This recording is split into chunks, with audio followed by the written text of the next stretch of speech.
नमस्कार मेरे प्यारे साथियों, हम बात कर रहे थे कक्षा 6 से कक्षा 12 के अंतर्गत राजस्थान अध्ययन सामाजिक विज्ञान और हमारा राजस्थान पुस्तकों के बारे में। दोस्तों, ये जो पुस्तकें हैं वो एनसीईआरटी और आरबीएसई की प्रमाणिक पुस्तकें हैं, तो आप निश्चिंत हो जाइए। जो आपके प्रतियोगी परीक्षाएं आने वाली है 2024-25 में, उसके लिए आपको ये रामबाण सिद्ध होंगे ये क्वेश्चंस और ये पुस्तकें। तो आप निश्चिंत हो जाइए। यदि आप ये सेशन जो है हमने चालू किया है, यदि आप ये पढ़ रहे हैं तो आप 100% मान के चलिए कि एग्ज़ाम में आपको ये प्रश्न देखने को मिलेंगे एज इट इज़। चाहे इनको थोड़ा कुछ घुमा फिराया जाए पेपर सेंटर्स के माध्यम से, लेकिन आपको प्रश्न तो यहीं से पूछे जाएंगे। ये मेरी गारंटी है एसके स्टडी एकेडमी की। ठीक है, तो चलिए शुरू करते हैं इस सेशन को। सामाजिक विज्ञान कक्षा 9 की पुस्तक के बारे में हम बात कर रहे थे, जिसमें पहला अध्याय था विश्व की प्राचीन सभ्यताएँ। ठीक है, ये जो अध्याय है वो हमने कवर कर लिया था। इसी तरीके से हम क्रम वाइज चलते रहे थे और 2 3 4 ऐसे करके हमने 8 अध्याय जो हैं वो कंप्लीट कर लिए थे। आज हम 9वां अध्याय चालू करने वाले हैं, जिसका नाम है भारत का संविधान। 8वां था भारत में राजनीतिक विकास। इसके संदर्भ में जो भी क्वेश्चन हैं 8वें अध्याय के बारे में, वो हम इससे पहले जो वीडियो था उसमें मैंने आपको बता दिया है। चलिए, 9वां अध्याय आता है भारत का संविधान। इससे जो भी महत्वपूर्ण प्रश्न बनेंगे दोस्तों, उनके बारे में विस्तृत तरीके से अपन बात करते हैं और इस क्रम को आगे बढ़ाते हैं। भारत का संविधान। इसमें पहला प्रश्न महत्वपूर्ण आता है कि पहली बार अंग्रेजों ने भारतीयों के संविधान निर्माण प्रस्ताव को कब स्वीकार किया था। तो 1940 में अगस्त प्रस्ताव जो है वो अगस्त 1940 में प्रस्तावित किया गया था, तो इसको अगस्त प्रस्ताव के नाम से भी जाना जाता है। तो 1940 में पहली बार अंग्रेजों ने भारतीयों के संविधान निर्माण का प्रस्ताव जो है वो स्वीकार किया था 1940 में।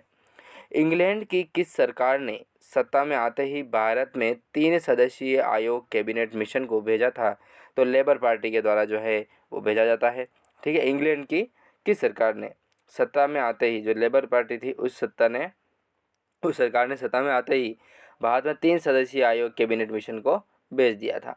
भारतीय संविधान सभा में मनोनीत सदस्य कहाँ से थे। तो देशी रियासतों से ही थे। भारतीय संविधान सभा जो मनोनीत हुई थी, उसमें सदस्य मनोनीत जो भी हुए थे वो देशी रियासतें जो थी उन्हीं के सदस्य थे।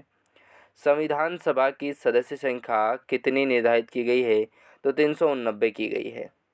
296 ब्रिटिश भारत, 93 देशी रियासतों से जो है वो निर्धारित की गई थी। 389 किस में है, संविधान सभा की सदस्य संख्या है। ठीक है, फिर 5वां महत्वपूर्ण प्रश्न आता है कि देश का सांप्रदायिक आधार पर विभाजन किस योजना से तय हुआ था। तो माउंट बेटन योजना जो थे उसके हिसाब से विभाजित हुआ था 3 जून 1947 को। संविधान सभा के पुनर्गठन के बाद कितने सदस्य भारतीय संविधान सभा के सदस्य थे। तो 324 थे। ठीक है, 324 जो हैं भारतीय संविधान सभा के सदस्य थे। फिर प्रश्न आता है कि किस रियासत का कोई सदस्य संविधान सभा का सदस्य नहीं था। तो हैदराबाद जो है वो संविधान सभा का सदस्य नहीं था। संविधान सभा की पहली बैठक में किसे अस्थायी अध्यक्ष चुना गया था। तो सच्चिदानंद सिन्हा को जो है वो अस्थायी सदस्य चुना जाता है। संविधान सभा का अस्थायी सदस्य अध्यक्ष के रूप में किसे चुना गया था। तो डॉक्टर राजेंद्र प्रसाद जो थे उनको 11 दिसंबर 1946 को जो है वो चुना जाता है स्थायी अध्यक्ष संविधान सभा का। संविधान सभा में वैधानिक सलाहकार के रूप में किसे चुना गया था। तो BN राव जो हैं उनको ही चुना जाता है संविधान सभा में वैधानिक सलाहकार के रूप में। ठीक है, तो इस तरीके से हमने महत्वपूर्ण टॉप 10 क्वेश्चंस के बारे में हमने बात की है। तो आगामी जो भी प्रतियोगी परीक्षाएं आ रही हैं उनके लिए भी बहुत इंपॉर्टेंट होने वाले प्रश्न हैं।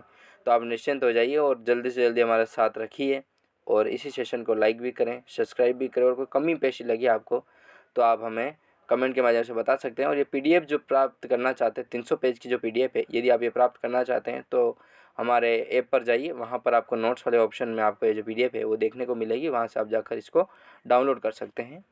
तो दोस्तों, आज बस इतना ही। मिलते हैं नेक्स्ट वीडियो में, तब तक के लिए जय हिंद।